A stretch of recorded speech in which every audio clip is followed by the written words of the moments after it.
Iran में Trump ने वास्तव में क्या हासिल किया? टाइमलाइन के साथ उनके अधूरे मिशन की पूरी कहानी सुने हमारी जुबानी। दोस्तों, अमेरिकी राष्ट्रपति डोनाल्ड ट्रम्प द्वारा 28 फरवरी को इजराइल संग ईरान पर शुरू किए गए सैन्य अभियान में कई घोषित रणनीतिक उद्देश्य अब भी अनसुलझे हुए हैं। समझौता ज्ञापन यानी MOU ने इनमें से अधिकांश मुद्दों को या तो पूरी तरह हटा दिया गया है या भविष्य की वार्ताओं के लिए स्थगित कर दिया गया है। युद्ध के 15 सप्ताह बाद हुए इस समझौते को अमेरिकी प्रशासन ने बड़ी कूटनीतिक जीत बताया है, लेकिन विश्लेषकों का मानना है कि ट्रम्प के मूल लक्ष्यों में से बहुत कम अभी हासिल हो पाए हैं। दोस्तों, वीडियो में आगे बढ़ने से पहले हमारा यूट्यूब चैनल सनोवर टाइम्स को सब्सक्राइब कर ले, ज्वाइन कर ले, वीडियो को लाइक और शेयर करना ना भूले और इस वीडियो को आखिर तक जरूर देखें। अब बढ़ते अपने आज की वीडियो की तरफ। दरअसल ट्रम्प ने युद्ध शुरू करते समय ईरान के खिलाफ 5 बड़े लक्ष्य सार्वजनिक रूप से रखे थे।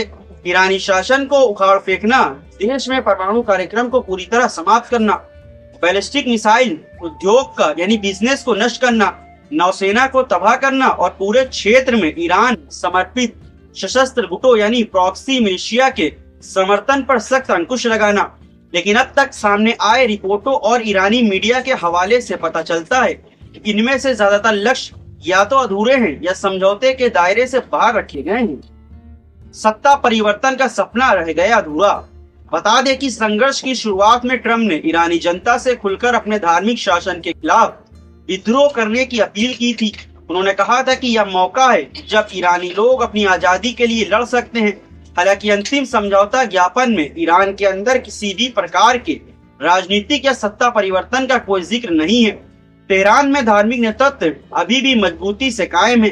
युद्ध में भारी सैन्य नुकसान झेलने के बावजूद ईरानी शासन ने अंदरूनी स्थिरता बनाए रखी और कई बड़े पैमाने पर विद्रोह नहीं हुआ। समझौते में शासन परिवर्तन के लिए कोई तंत्र या समय सीमा निर्धारित नहीं की गई है। परमाणु कार्यक्रम अभी भी है अनसुलझा। ईरान के परमाणु कार्यक्रम को पूरी तरह खत्म करना ट्रम्प का सबसे ज्यादा दोहराया गया युद्ध लक्ष्य था। उन्होंने बार बार कहा कि ईरान कभी भी परमाणु हथियार नहीं बना पाएगा, लेकिन समझौते की रिपोर्टों के अनुसार है कि मुद्दा पूरी तरह ये सुलझाया नहीं गया, अनसुलझा रह गया।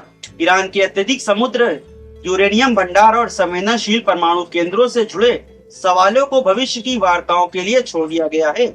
ईरान ने हमेशा दावा किया कि उसका परमाणु कार्यक्रम शांतिपूर्ण ऊर्जा उत्पादन और चिकित्सा उद्देश्यों के लिए और वह परमाणु हथियार नहीं बना रहा है।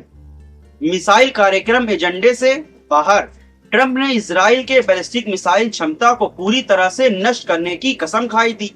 उन्होंने कहा था कि ईरान की मिसाइलें न सिर्फ इजराइल बल्कि अमेरिकी ठिकानों के लिए भी खतरा है। वहीं न्यूज एजेंसी AFP की ईरानी मीडिया के हवाले से बताया गया कि मिसाइल कार्यक्रम को बातचीत के एजेंडे से पूरी तरह हटा दिया गया है। कोई प्रतिबंध या निरीक्षण व्यवस्था इस समझौते में शामिल नहीं की गई है। हिजबुल्लाह समेत प्रॉक्सी फोर्सेस पर कोई अंकुश नहीं।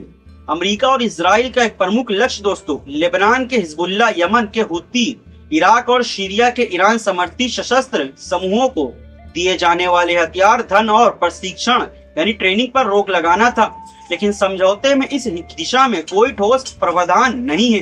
ईरानी मीडिया ने साफ कहा है कि प्रतिरोध की धुरी एक्सिस ऑफ रेजिस्टेंस को दिए जाने वाले समर्थन को वार्ता से बाहर रखा गया है। नतीजतन ईरान की क्षेत्रीय पहुंच और प्रभाव लगभग बरकरार है। होर्मुज फिर खुला, लेकिन पुरानी शर्तों पर नहीं। युद्ध का दोस्तों सबसे बड़ा वैश्विक आर्थिक प्रभाव होर्मुज स्ट्रेट की नाकाबंदी रहा। इसमें दुनिया के कुल तेल निर्यात का लगभग 20% हिस्सा प्रभावित हुआ। बंदी के दौरान तेल की कीमतें आसमान छू गई, समुद्री यातायात ठप हो गया और कई देशों में मुद्रास्फीति बढ़ गई।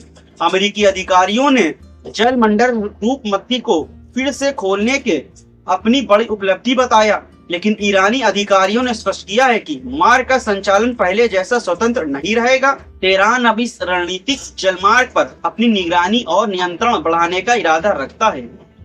ईरान को भारी सैन्य नुकसान, फिर भी जवाबी हमले जारी।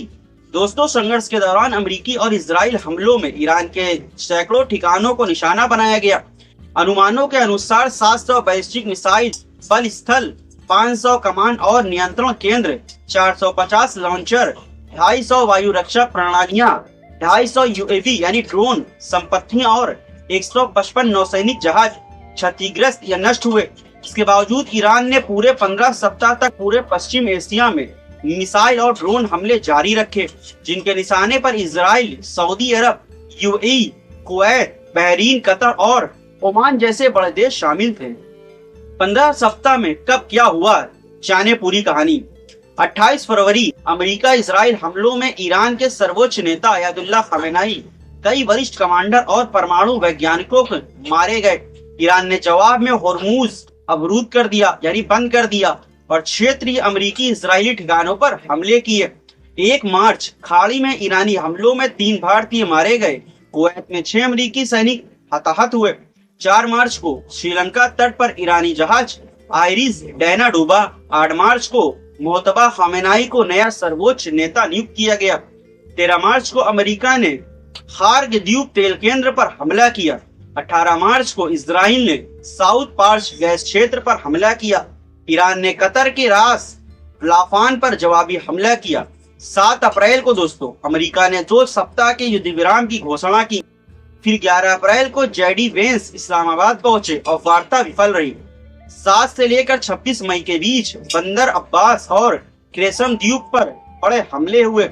10 जून को पलाऊ ध्वज वाले टैंकर पर हमला किया गया और 3 भारतीय नाविक शहीद हो गए। 15 जून को ट्रंप ने समझौते की घोषणा की। ट्रंप, जेडी वेंस और ईरानी संसद अध्यक्ष मोहम्मद बागेर गालिबाफ ने डिजिटल हस्ताक्षर किए। आपको बता दें कि युद्ध विराम से प्रत्यक्ष लड़ाई तो रुक गई है, लेकिन ट्रंप प्रशासन द्वारा तय किए गए अधिकांश रणनीतिक उद्देश्य अभी भी अधूरे रह गए हैं।